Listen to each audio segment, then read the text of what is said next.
Good afternoon बच्चों। मैं हूं Pratibha, assistant professor botany department, MLB college Bhilwara.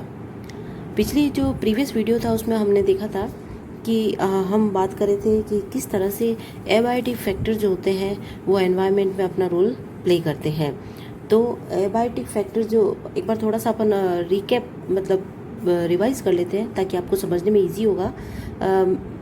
मैं आपको बता रही थी कि एटमॉस्फेयर के जो एनवायरनमेंट के एबायोटिक फैक्टर होते हैं वो और बायोटिक फैक्टर जो होते हैं वो आपस में इंटरेक्शन कर इकोसिस्टम का निर्माण करते हैं। एबायोटिक फैक्टर के अंदर हमने पढ़ा था क्लाइमेटिक फैक्टर। क्लाइमेटिक फैक्टर में हम पढ़ रहे थे एटमॉस्फेरिक एंड गैसेस। उसके बाद में हमने पढ़ा था वाइंड यानी कि पवन। उसके बाद हमने पढ़ा टेम्परेचर, लाइट्स, रेनफॉल और वाटर। और उसके बाद में हम पढ़ेंगे एडेफिक फैक्टर्स यानी कि सॉइल फैक्टर, यानी किस तरह से सॉइल को जो सॉइल फैक्टर्स होते हैं या सॉइल का निर्माण होता है। तो हम वापस आते हैं वाटर साइकिल पर। उसके बाद हम आते हैं रेनफॉल पर। मैंने आपको पिछली बार बताया था कि रेन कैसे होती है और प्रिसिपिटेशन जो होता है वो एबायोटिक फैक्टर जो है वो प्लांट्स पर किस तरह से अपना इफेक्ट डालता है।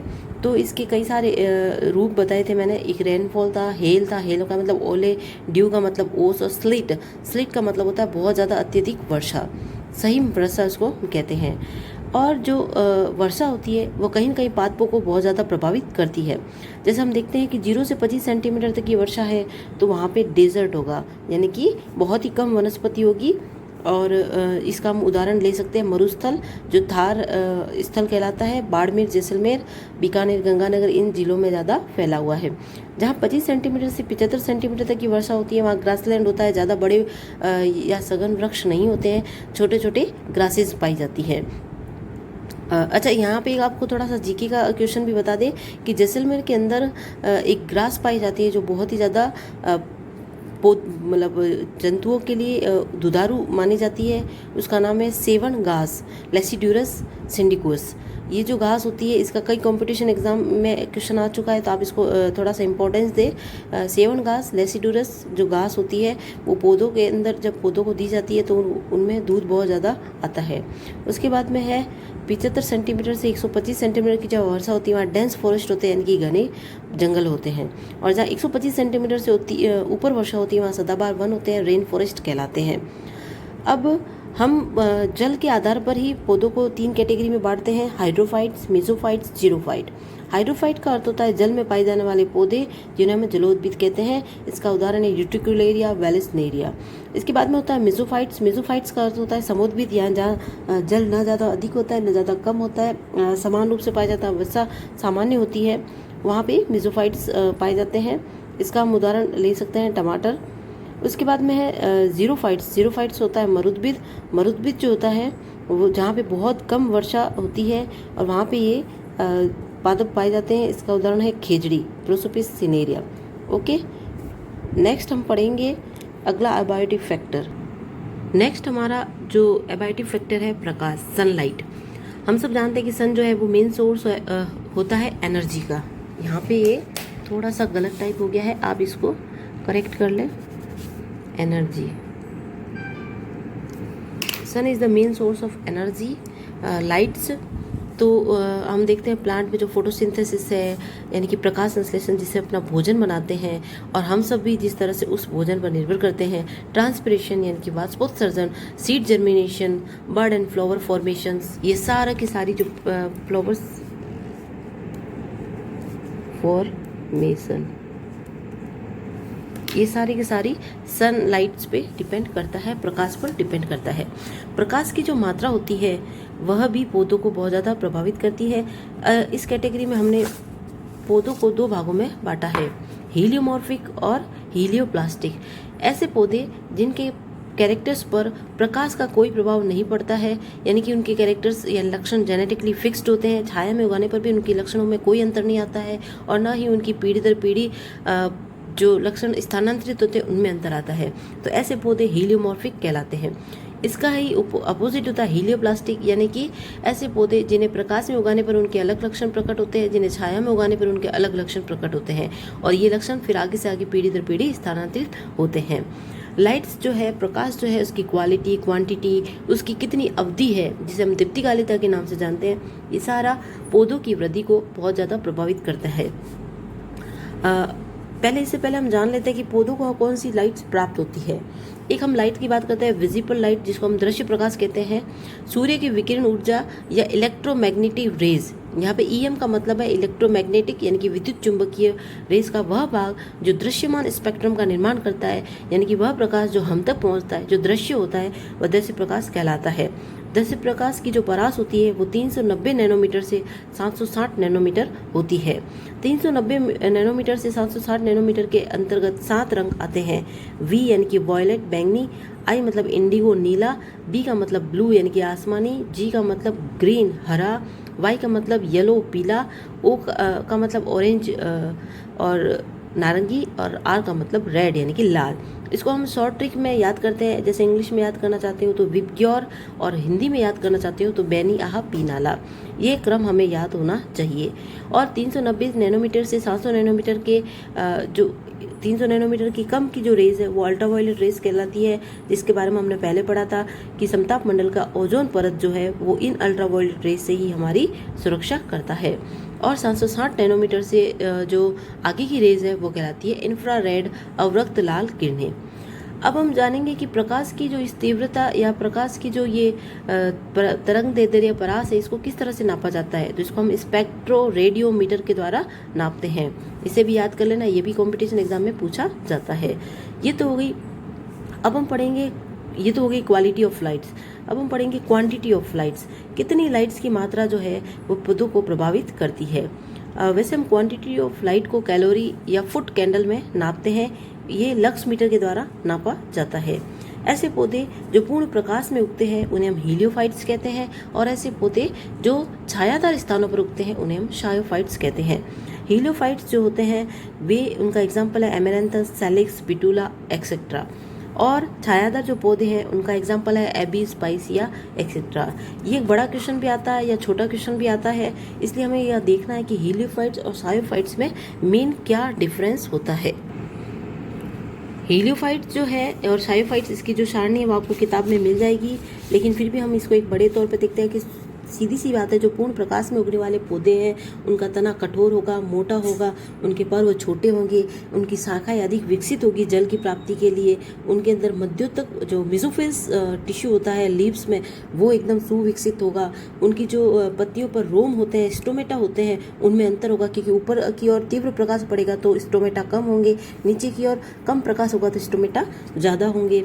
और इनकी जड़ें जो होती गहरी होती है, इनका जो शुष्क भार होता है पौधों का वो अधिक होता है, और इनका सबसे बड़ी बात जो कोशिका रस अधिक अम्लीय व परासरण ताप ज़्यादा होता है, क्योंकि इसमें वाष्पोत्सर्जन ज़्यादा होने के कारण इनको जल की आवश्यकता भी ज़्यादा होती है। इनमें CN यानी कि कार्बोहाइड्रेट और नाइट्रोजन का अनुपात भी अधिक होता है।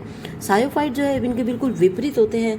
देखो बच्चों, याद कभी भी हम किसी में अंतर देखते हैं सारणी को, तो हमें याद रखने का सबसे, अगर हम इसके याद करें इसके याद करें, इससे अच्छा है कि हम अब अंतर कर रहे हैं तो हमें पता है कि दोनों के लक्षण एक दूसरे के विपरीत हैं, तो हम एक का अच्छे से याद करें तो उसका जस्ट अपोजिट जो होता है वही दूसरे का आंसर होता है।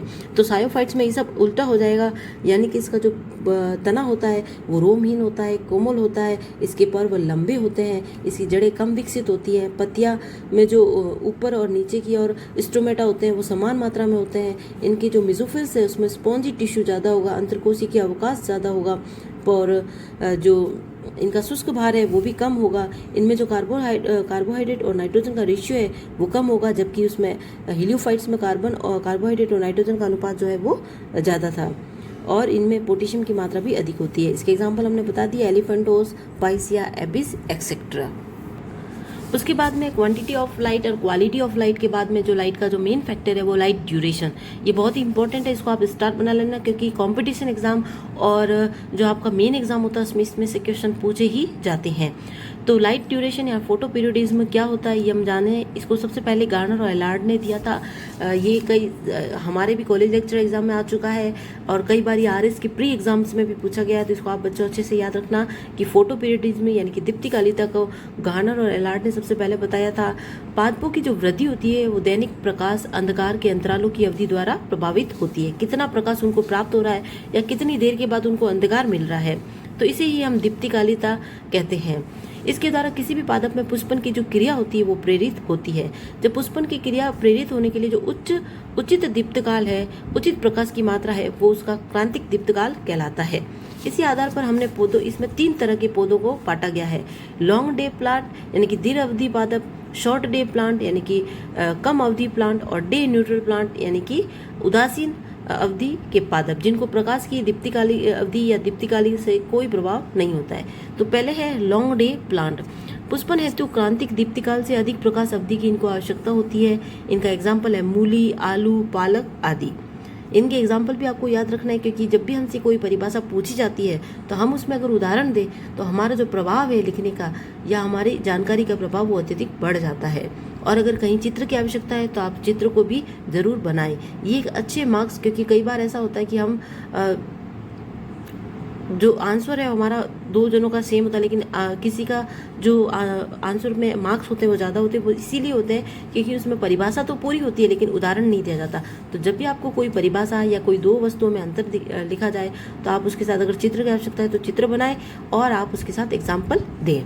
उसके बाद में short day plant. Short day plant में पुष्पन हेतु जो क्रांतिक प्रदीप्ति काल है उससे कम अवधि के का प्रकाश की आवश्यकता होती है। इसका एग्जाम्पल है तंबाकू, जैंथियम। नेक्स्ट है day neutral plant. Day neutral plant जो है वो पुष्प हेतु दीप्तिकाल का कोई इसमें प्रभाव नहीं पड़ता, यानी कि इसको दीप्तिकाल का कोई असर नहीं होता है। इसका एग्जाम्पल है कपास, मिर्च और टमाटर। तो ये सारे हो गया लाइट एक एबाइटिव फैक्टर जिसका प्लांट्स पर अलग अलग तरह का इफेक्ट था।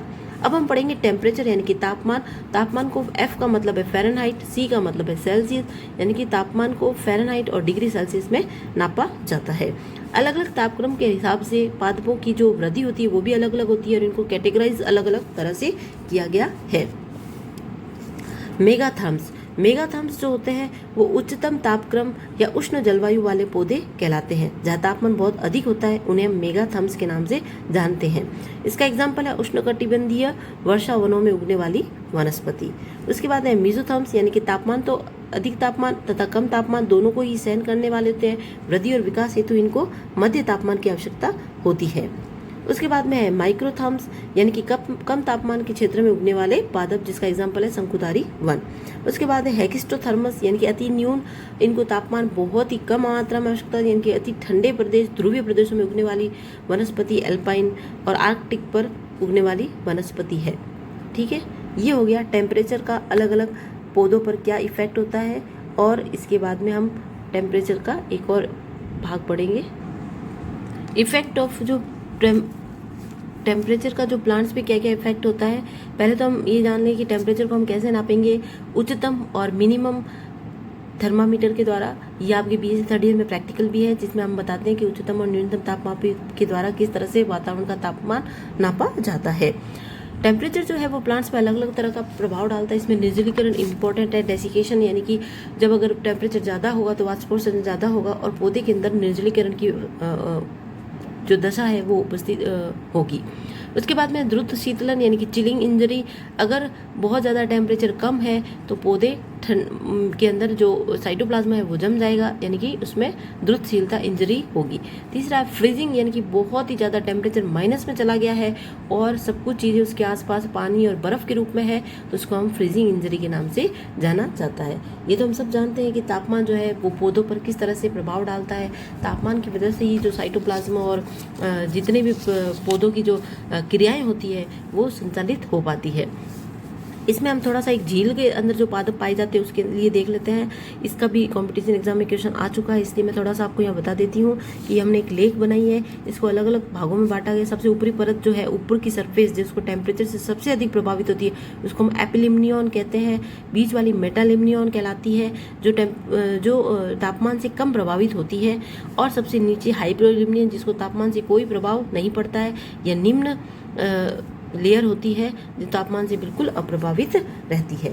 तो ये सारे हमारे हो गए एबायोटिक फैक्टर के अंदर जितने भी जो हम पहले पढ़ रहे थे। उसके अंदर हमने पढ़ा एटमॉस्फेयर के अंदर, एबायोटिक फैक्टर में हम सबसे पहले पढ़ा एटमॉस्फेयर, विंड, टेम्परेचर, वाटर और एटमॉस्फेयर जो आर्द्रता होती है और ह्यूमिडिटी उसके बारे में। उसके बाद में अब हम पढ़ेंगे एफेटिक फैक्टर यानी कि मृदीय कारक जो पौधों को किस तरह से प्रभावित करते हैं। सबसे पहले हम जान लें कि मृदा क्या होती है। मृदा के लिए हम अभी तक यही जानते हैं कि जो धरती के को जो घेरे हुए है सबसे ऊपरी सतह है उसको हम मृदा के नाम से जानते हैं। तो इसके अंदर हम पढ़ेंगे formation of soil, soil profile, classification of soil, soil component.